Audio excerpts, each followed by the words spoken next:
Hello दोस्तों, आप सही का हमारे चैनल खबर मंथन में स्वागत है। दोस्तों, झारखंड में नहीं थम रहा है चीनी वायरस का रफ्तार, आंकड़ा बढ़कर हो गया है 3273। झारखंड में 119 नए चीनी वायरस के मामले सामने आए हैं।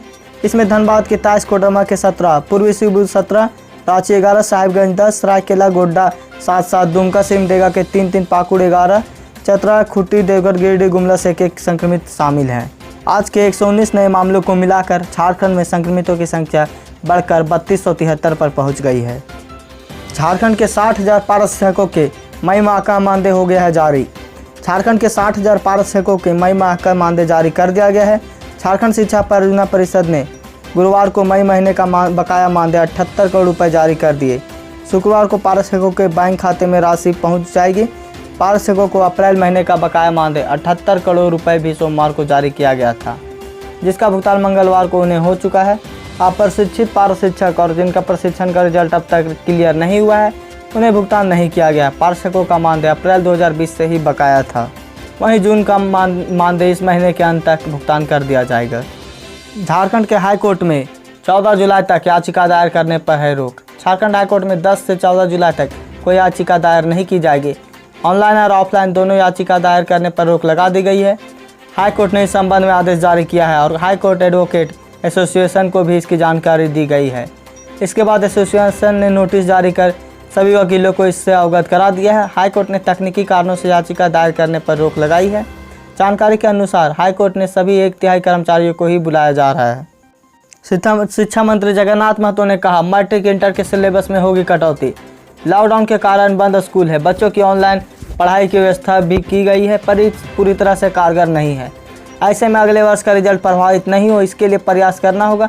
बच्चों को पढ़ाई में प्रेरित करें और साथ ही CBSE और जैक दोनों ने अपने सिलेबस को कटौती करने का निर्णय लिया है।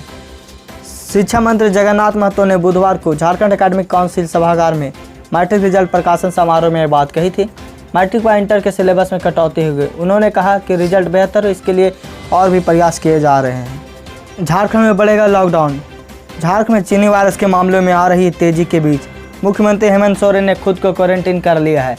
मुख्यमंत्री आवास के बाहर आने वाले लोगों पर भी रोक लगा दी गई है। CMO के सभी अधिकारी और कर्मचारी क्वारंटीन में चले गए हैं।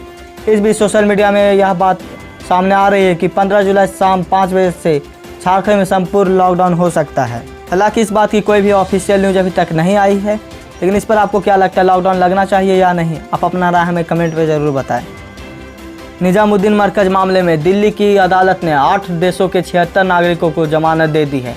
दिल्ली की एक अदालत ने बृहस्पतिवार को निजामुद्दीन मरकज मामले में 8 देशों के 76 विदेशी नागरिकों को जमानत दे दी है।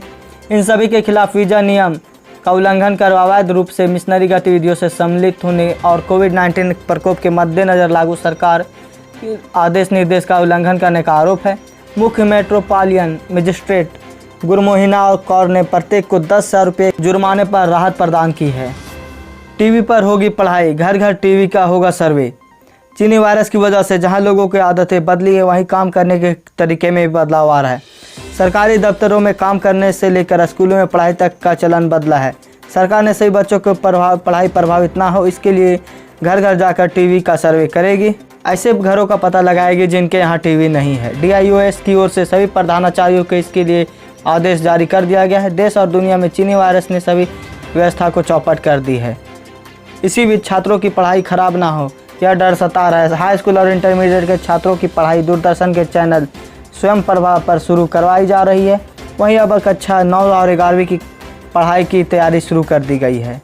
चीनी वायरस को लेकर रांची प्रेस क्लब बंद, पत्रकार अब बरत रहे एहतियात। झारखंड में चीनी वायरस का कहर लगातार जारी है।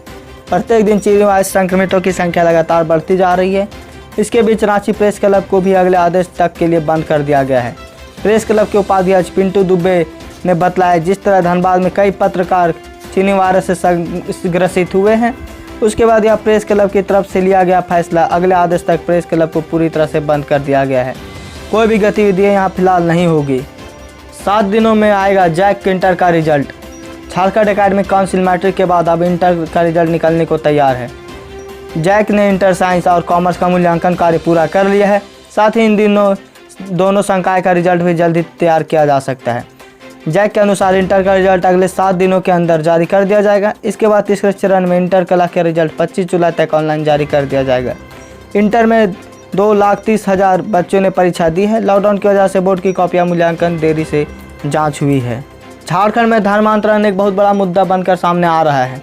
भाजपा के प्रदेश प्रवक्ता परतुल सावदे ने कहा है कि राज्य में धर्मांतरण में लिप्त शक्तियाँ फिर से संगठित रूप से सर उठाने लगे या प्रतीत होने लगा है। लॉकडाउन के दौरान भी ऐसी खबर लगातार मिलती रही है कि कुछ राष्ट्र विरोधी शक्तियाँ आदिवासी क्षेत्रों में बहला फुसलाकर लोगों का धर्मांतरण करा रही है। उन्होंने कहा है कि इसी कड़ी में जुड़ा नवीनतम मामला लातेहार जिले के कुलगाड़ा गांव का है।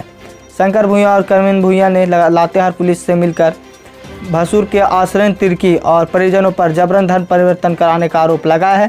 पुलिस को इस शिकायत की जांच करते हुए मामले की जानकारी इकट्ठा कर रही है। क्या धर्मांतरण कराने वाले लोगों पर कार्रवाई होनी चाहिए या नहीं? आप अपना राय हमें कमेंट में ज़रूर बताएं। राज्य भर में मानसून सक्रिय, 48 घंटों में अधिकांश हिस्सों में बारिश की उम्मीद। झारखंड की राजधानी रांची समेत राज्य भर के विभिन्न हिस्सों में मानसून सक्रिय है। अगले 48 घंटों में राज्य के विभिन्न हिस्सों में हल्के से मध्यम दर्जे की बारिश की संभावना जताई गई है। रांची स्थित भारतीय मौसम विज्ञान केंद्र के निदेशक SD कोटाल ने बताया कि अगले एक सप्ताह तक राज्य में मानसून के सामान्य रहने की संभावना है। मौसम पूर्वानुमान में 9 और 10 जुलाई को पूरे झारखंड में बारिश होने के अनुमान है, जबकि 11 जुलाई को झारखंड के उत्तर पूर्वी तथा दक्षिण पश्चिम जिलों में कुछ स्थानों पर गर्जन के साथ हल्के मध्यम दर्जे की बारिश होगी। मजदूरी, राशन और सुरक्षा गारंटी के साथ विशाखापट्टनम जाएंगे झारखंड के 3,000 श्रमिक। झारखंड के 3,000 श्रमिक न्यूनतम मजदूरी, राशन भत्ता, आवास लाभ और सुरक्षा गारंटी के साथ LNDT के प्रोजेक्ट में काम करने विशाखापट्टनम जाएंगे। इन्हें बिना बिचौलियों के सीधे LNDT रोजगार देगा। श्रमिकों को निर्धारित शर्तों के साथ ले जाने की सहमति श्रम विभाग ने दे दी है। श्रम विभाग और LNDT के बीच MOU का प्रारूप तैयार कर लिया गया है। समझौता पर हस्ताक्षर होने के बाद 31 दिसंबर 2021 तक के प्रोजेक्ट में काम करने झारखंड के श्रमिक विशेष ट्रेन से ले जाएंगे। सरकार की ओर से रखी गई शर्तों में स्टेट वर्कमैन एक्ट 1979 के तहत LNDT मजदूरों को सीधी भत्ता देगा। श्रम मंत्रालय की ओर से निर्धारित मजदूरी, केंद्र सरकार की ओर से घोषित भत्ता और सुविधा भी समय समय एक राष्ट्र एक राशन कार्ड के तहत श्रमिकों को प्रति माह राशन भत्ता अलग से देना होगा। साथ ही मेडिकल भत्ता, आवास लाभ, वस्त्र, निःशुल्क यात्रा भत्ता भी देना होगा।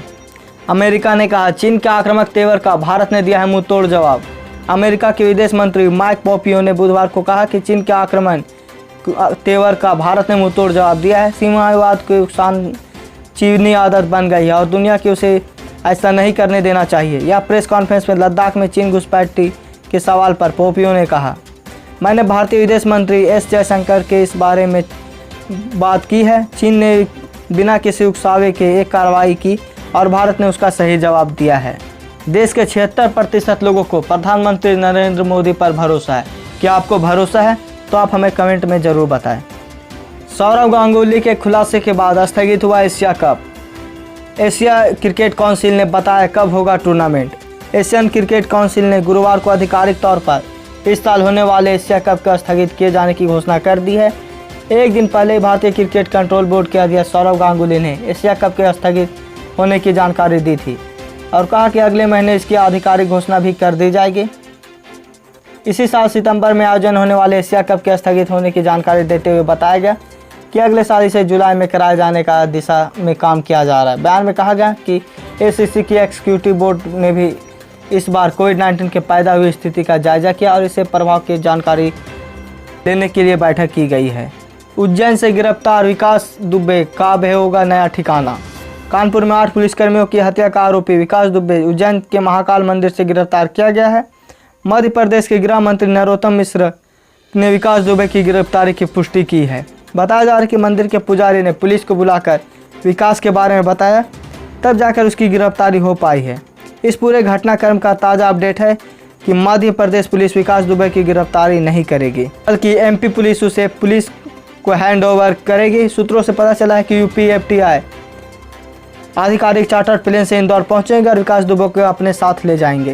विकास दुबे की क्या सज़ा होनी चाहिए, आप हमें कमेंट में ज़रूर बताएं। ई-कॉमर्स कंपनियों की होगी निगरानी, नोडल अफसर किए जाएंगे नियुक्त। कानून की अवहेलना करने पर जुर्माना और सजा का है प्रावधान।